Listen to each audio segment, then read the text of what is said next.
Sobat Kebangsaan. Selamat datang kembali di PJP Ginting Channel Opini Kebangsaan.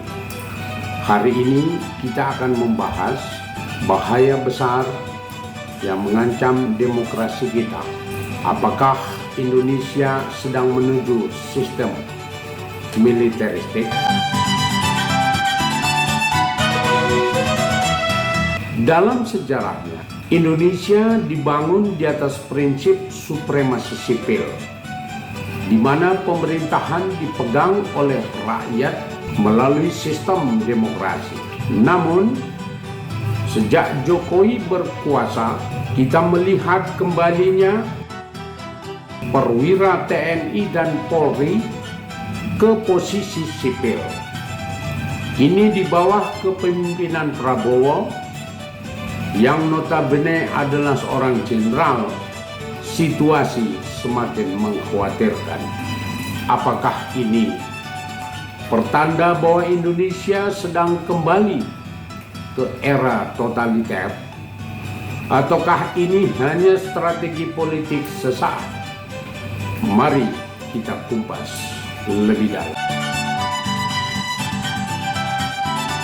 Desain NKRI menurut Undang-Undang Dasar 1945. Negara berbentuk Republik Kesatuan yang diselenggarakan oleh pemerintahan negara secara demokratis. Konsekuensi logisnya adalah pemerintahan supremasi sipil, bukan militer. Oleh karena itu, terbentuklah pemerintahan sipil sejak pemilihan umum tahun 1995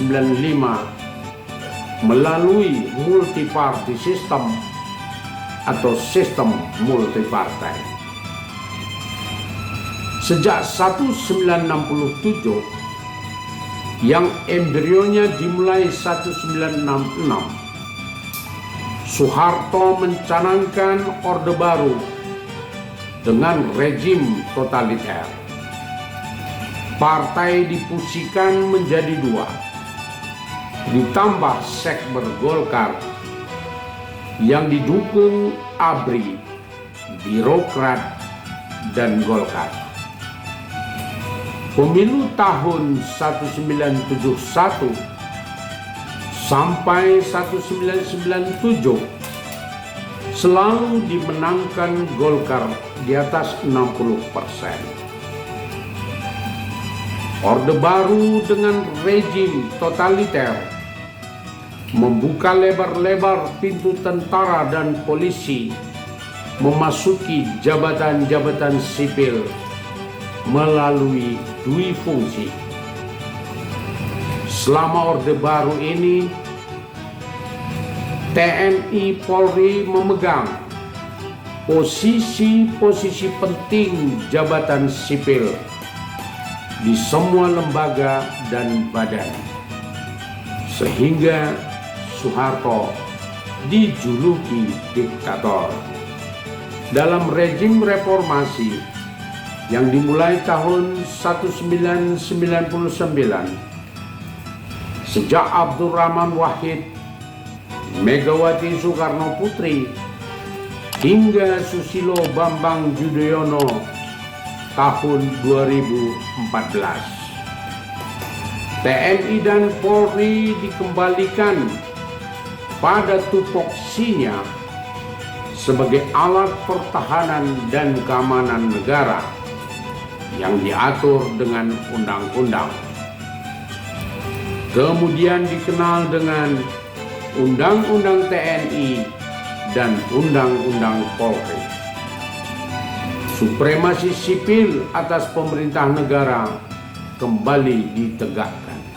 Sialnya, sejak Jokowi memerintah secara efektif 2014 hingga 2024, posisi TNI dan Polri secara perlahan dibuka kembali memasuki jabatan-jabatan sipil.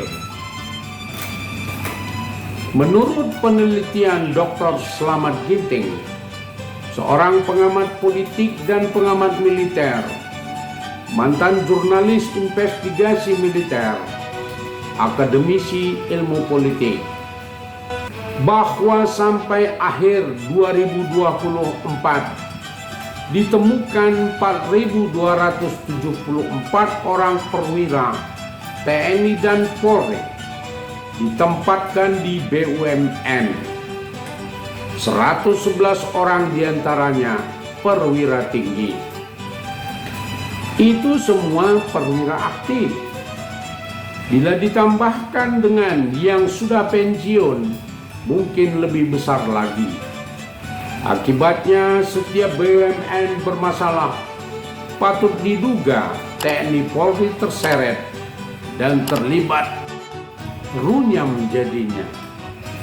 Kini Prabowo sebagai presiden, kepala negara dan kepala pemerintahan, seorang jenderal yang memahami organisasi militer, organisasi Polri, tugas pokoknya, posisinya yang sudah ditetapkan undang-undang. Prabowo bukan memperbaiki kekeliruan tersebut. Prabowo justru memperkuat kekeliruan tersebut yang sudah tertangkap publik. Prabowo menempatkan perwira tinggi Polri, 2 orang dengan jabatan eselon 1 di Kementerian Dalam Negeri, 1 orang perwira tinggi Polri, jabatan eselon 1 di Kementerian Hukum, mengangkat perwira TNI menjadi kepala bulog, mengangkat perwira menengah seorang letkol tituler jadi staf khusus Menteri Pertahanan. Lebih gila lagi, mengangkat seorang perwira menengah TNI menjadi Seskap, jabatan eselon 2, dan dilantik sendiri. Prabowo melanggar undang-undang. Sebagai rakyat sipil, perilaku politik dan kekuasaan Prabowo kita patut dan harus curiga. Sebab kecenderungan tindakan semacam ini sudah melewati batas-batas normal dan melanggar undang-undang.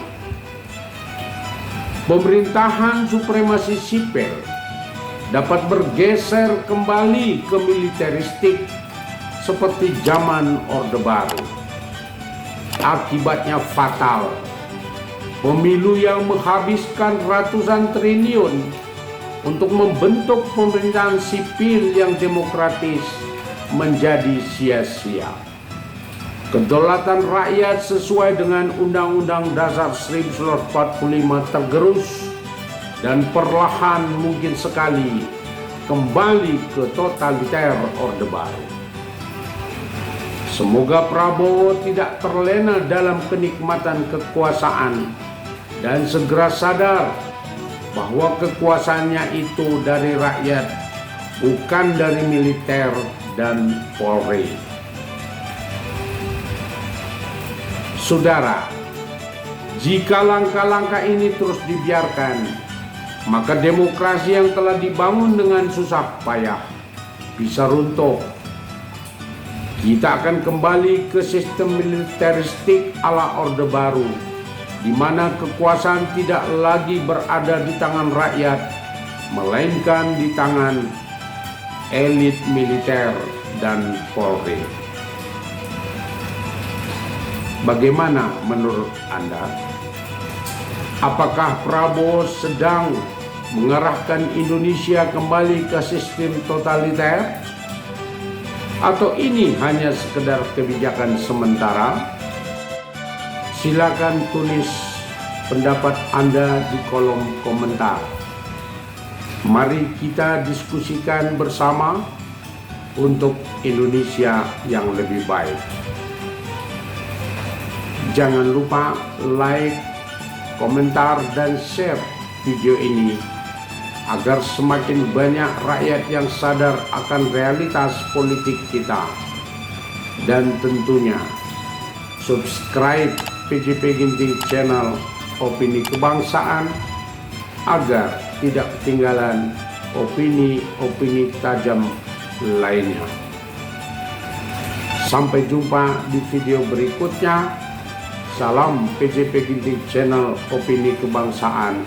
Terima kasih.